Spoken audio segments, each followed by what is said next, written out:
বিগত কয়েক সপ্তাহ ধরে সারা দেশে বইছে তীব্র তাপ প্রবাহ। এরই মধ্যে হিট স্ট্রোকে বেশ কয়েকজনের প্রাণহানি হয়েছে। এই তীব্র গরম থেকে পরিত্রাণের জন্য গাছ লাগানোর পরামর্শ দিয়েছেন পরিবেশবাদীরা। হিট অফিসার বুশরা প্রকাশ করেছেন সবুজায়নের একটি প্রজেক্টও।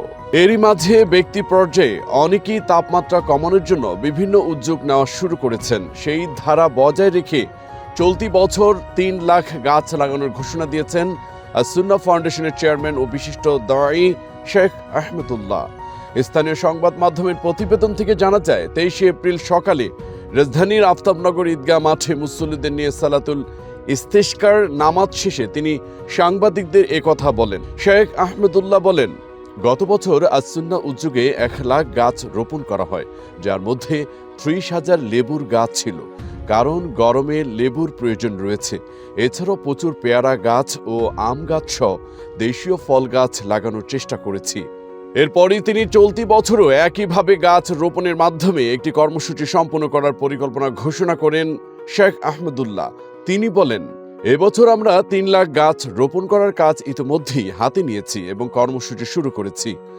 আহমদুল্লাহ বলেন, যখন অনাবৃষ্টির সমস্যা প্রকট আকার ধারণ করে, যখন তীব্র গরমে মানুষের প্রাণ উষ্ঠাগত হয়, তখন মুসলমান হিসেবে আমাদের করণীয় হলো মহান আল্লাহর কাছে বৃষ্টির প্রার্থনার দোয়া করা। তিনি বলেন, বিগত কয়েক বছর ধরে দেশে গরমের তীব্রতা বেড়েছে, ফলে পশু পাখি, প্রাণীকুল ও ফসলের ক্ষতি হচ্ছে। ফসলের জমি ফেটে চৌচির হয়ে যাচ্ছে। খেটে খাওয়া দিনমজুর মানুষেরা কাজ করতে গিয়ে অনেকে অসুস্থ হয়ে যাচ্ছেন। এই অবস্থায় আমাদের সবার উচিত হবে তাওবা ইস্তেগফার করা, নিজেদের সংশোধন করা এবং আত্মশুদ্ধির জন্য মহান আল্লাহর কাছে দোয়া করা। এই সময় তিনি ইমামদের প্রতি যার যার এলাকায় সালাতুল ইস্তেশকা নামাজের আদায়ে নবীজির সুন্নাহ চালু করার অনুরোধ করেন। পাশাপাশি পরিবেশ সুরক্ষায় সবাইকে গাছ লাগানোর আহ্বান জানান। আহমেদুল্লাহ বলেন, আমরা প্রত্যেকে অন্তত ৫টি করে গাছ লাগানোর দায়িত্ব নিতে পারি, কারণ দেশে যে পরিমাণে মানুষ রয়েছে সেই পরিমাণ উদ্ভিদ নেই। সেই অভাবটা দূর করতে হবে। একই সাথে রোপণ করা চারাগুলোর পরিচর্যা আহ্বান করেন তিনি। আহমেদুল্লাহ বলেন, শুধু চারা রোপণ করা নয়, সেগুলো পরিচর্যা করতে হবে। আমরা নানাভাবে পরিবেশকে ধ্বংস করেছি। এর প্রায়শ্চিত্ত স্বরূপ তাওবা ইস্তেগফার ও প্রচুর পরিমাণে বৃক্ষরোপণ করা উচিত।